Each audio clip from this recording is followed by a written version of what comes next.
Je pense qu'un entrepreneur, c'est quelqu'un qui voit ce que d'autres ne voient pas. C'est quelqu'un qui a le goût vraiment d'entreprendre un projet puis de le mener à terme. Qui veut construire, élaborer, avoir du tangible à la fin de sa carrière. Trouver des solutions à tous les problèmes qui peuvent se présenter dans l'entreprise. L'entrepreneur, il y a quelque chose à régler avec la possibilité de faire les choses autrement. On a le pouvoir de changer les choses et de faire travailler les gens. L'entrepreneur, avant tout, c'est quelqu'un que, je dis souvent, il y a une lumière, il y a un feu sacré en lui. Ils ont assez d'énergie pour partager cette vision-là à d'autres et entraîner d'autres avec eux.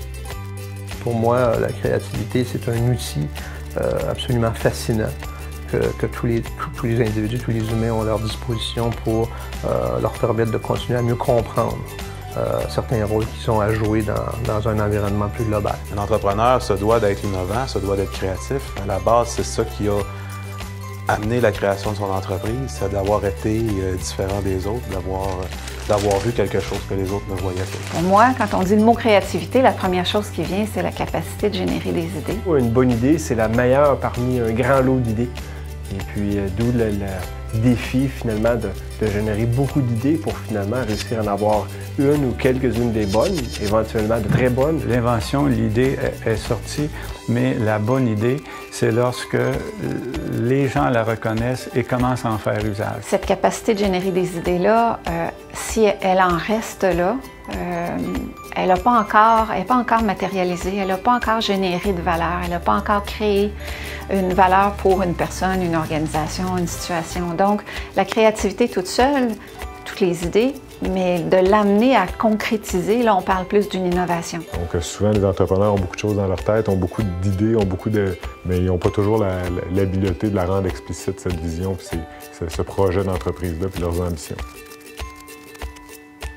On pense pas, quand on rentre dans une entreprise, qu'on va nécessairement devenir actionnaire ou avoir un rôle important. On veut juste aller travailler, puis au fur et à mesure qu'on avance dans nos compétences, dans nos connaissances, on se rend compte qu'on n'a pas tous les outils. On ne peut pas avoir un spécialiste dans tous les domaines, et pourtant, il faut couvrir ces aspects-là de l'entreprise.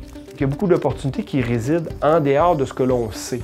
Et c'est souvent ce que je dis, c'est les plus grandes pertes d'opportunités sont dans ce qu'on ne sait pas que l'on ne sait pas. On est conditionné à approcher les situations d'une manière qui parfois fait abstraction de la créativité. Comment partir d'une idée, le développer, de le tester, de l'amener à la commercialisation, bien, beaucoup d'autres ont vécu dans le passé, ont amélioré des pratiques, ont développé des techniques et ces techniques-là s'enseignent. C'est un peu comme embarquer sur un bicycle, on ne se questionne plus, on pédale, on sait qu'on va avancer.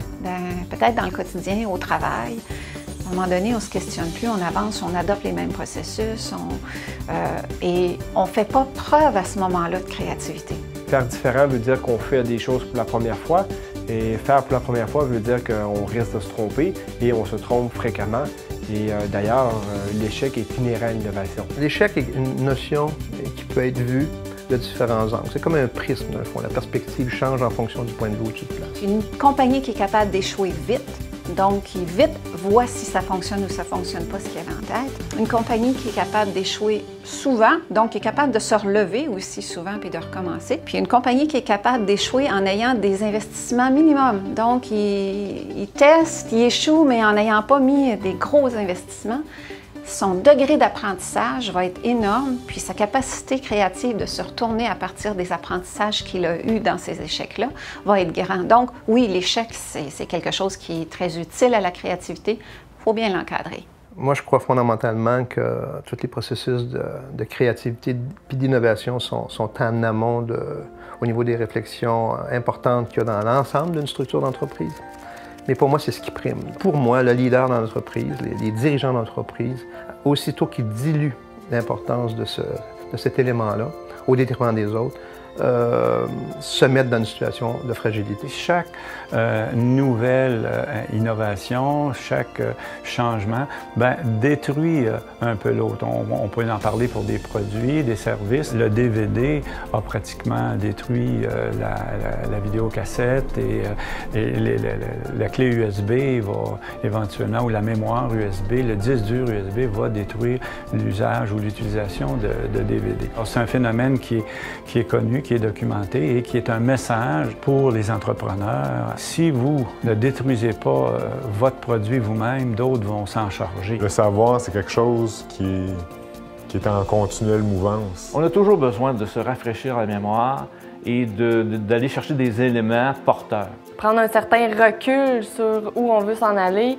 puis être vraiment certain que c'est là où on va, c'est de cette façon-là qu'on va le faire. Il ne faut jamais arrêter d'apprendre, il ne faut jamais arrêter de s'informer, parce que le plus qu'on a d'informations sur une situation, le mieux qu'on est équipé à y faire face. Les choses évoluent tellement vite que demain, la solution que j'avais hier ne sera pas la même. Il faut que je sois toujours au fait et à l'avant.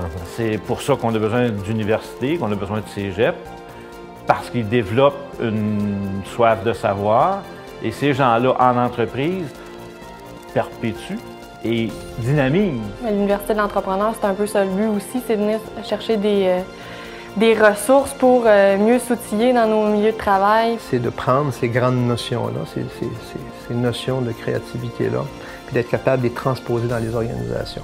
Donc, puis d'arriver à des résultats concrets.